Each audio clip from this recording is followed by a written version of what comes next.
Assalamualaikum warahmatullahi wabarakatuh. Jika kita sedang sholat, lalu orang tua kita memanggil, bagaimana sikap kita? Apakah kita menjawab panggilan orang tua lalu membatalkan sholatnya, ataukah kita meneruskan sholatnya dan mengabaikan panggilan orang tua, ataukah kita menjawab panggilan orang tua dan kita meneruskan sholatnya?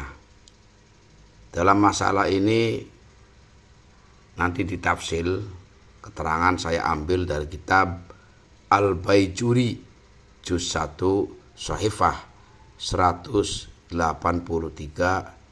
kalau dalam kitab saya, dan kitab Mahalli Al-Qulyubi juz 1 Shahifah 189. Bismillahirrahmanirrahim.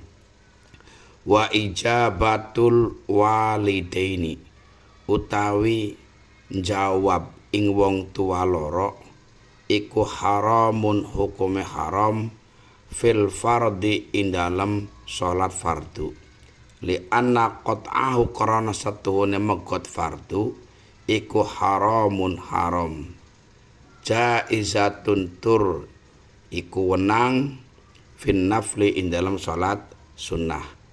Ketika sedang sholat dipanggil orang tua, maka ditafsil hukumnya. Apabila sholatnya adalah sholat yang fardu, maka menjawab panggilan orang tua hukumnya adalah haram, karena memutuskan sholat fardu hukumnya haram. Akan tetapi apabila sholat itu adalah sholat yang sunnah, maka menjawab panggilan orang tua hukumnya adalah boleh. Tsumma in syaqqa, nuli lamun masyaqat, lamun kangelan, lamun kesulitan, gawe mumet, alaihima ing atase walideni apa adamu wa ora anane ijabah, fal aula maka utawi kang luwih utama iku al ijabatu, menjawab, watab tululan batal biya sebab ijabatul walidaini apa as-sholatu sholat. Apabila jika tidak menjawab panggilan orang tua, ini mempersulit terhadap kedua orang tua untuk sholat sunnah, maka lebih diutamakan menjawab orang tua dan sholatnya terhukumi batal. Oke. Ini jelas kalau di dalam kitab Al-Baijuri, ketika yang dilakukannya sholatnya itu adalah sholat sunnah, maka hukumnya jawaz, hukum boleh, dan terhukumi lebih utama menjawab. Ketika apabila tidak ada jawaban akan menyulitkan terhadap orang tua. Ini berbeda dengan keterangan yang ada di dalam kitab Al-Mahalli. Wa amma ijabatu ghairil anbiya'i, lan anapun jawab selain para nabi iku faharamun, hukume haram, fil fardi ing dalam salat fardu, mutlakon kelawan mutlak.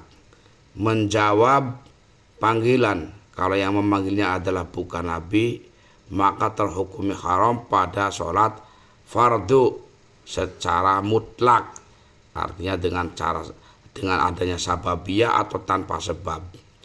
Wa makruhatun, lan hukume makruh, fin nafli ing dalam salat sunnah. Ini perbedaannya.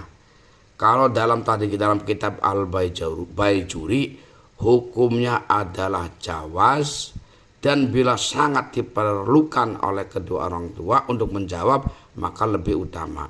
Tapi dalam kitab Al-Qulyubi malah justru hanya kalau sholatnya sholat sunnah, maka menjawab panggilan orang selain nabi terhukumi makruh. Padahal makruh dengan jawaz jelas definisinya berbeda. Kalau makruh itu kan kalau tidak dilakukan lebih baik, tapi kalau jawaz mau dilakukan atau tidak sama.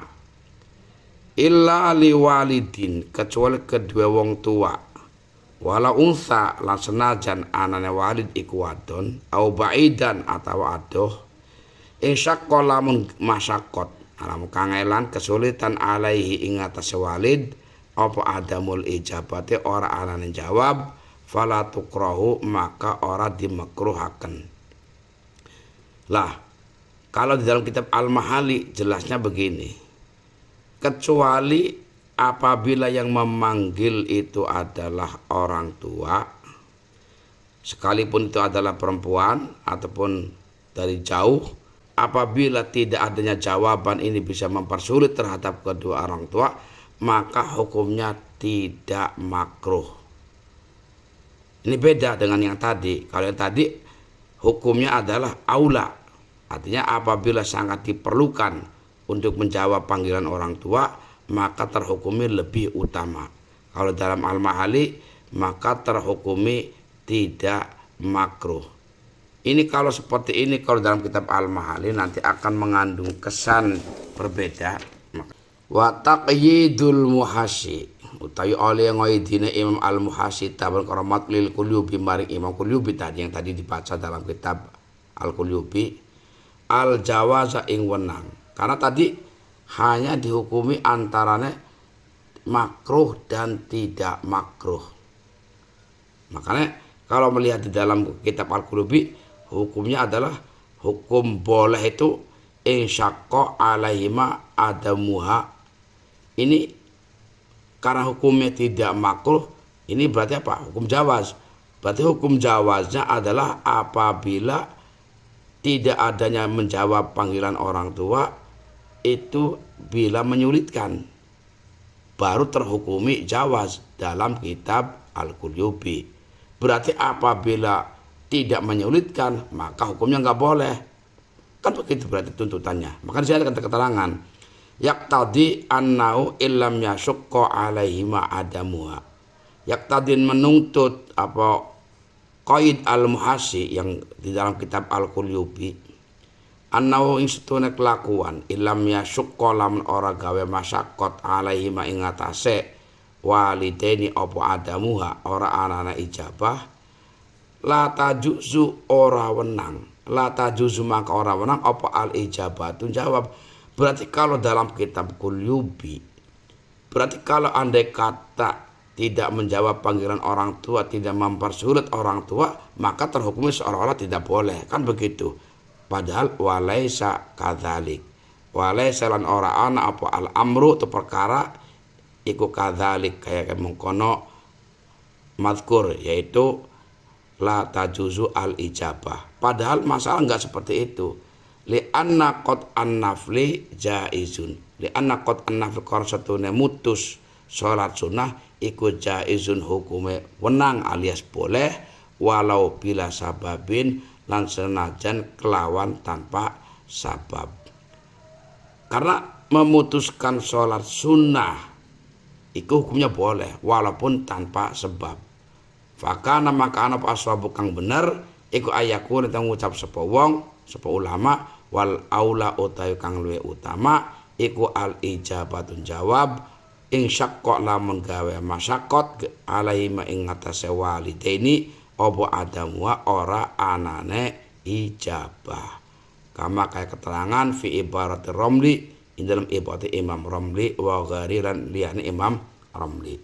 Jadi intinya adalah bahwa jika kita sedang sholat fardu lalu dipanggil oleh orang tua, maka tetap hukumnya haram kita menjawab panggilan karena kita diharamkan untuk memutuskan sholat fardu. Tapi jika sholatnya itu adalah sholat yang sunnah, maka ketika dipanggil kepada orang tua, maka hukumnya boleh kita menjawab panggilan orang tua dan membatalkan sholat sunnah. Bahkan jika itu dianggap sangat penting menjawab panggilan orang tua, lebih utama menjawab daripada meneruskan sholat sunnahnya. Sekian, mudah-mudahan bisa bermanfaat.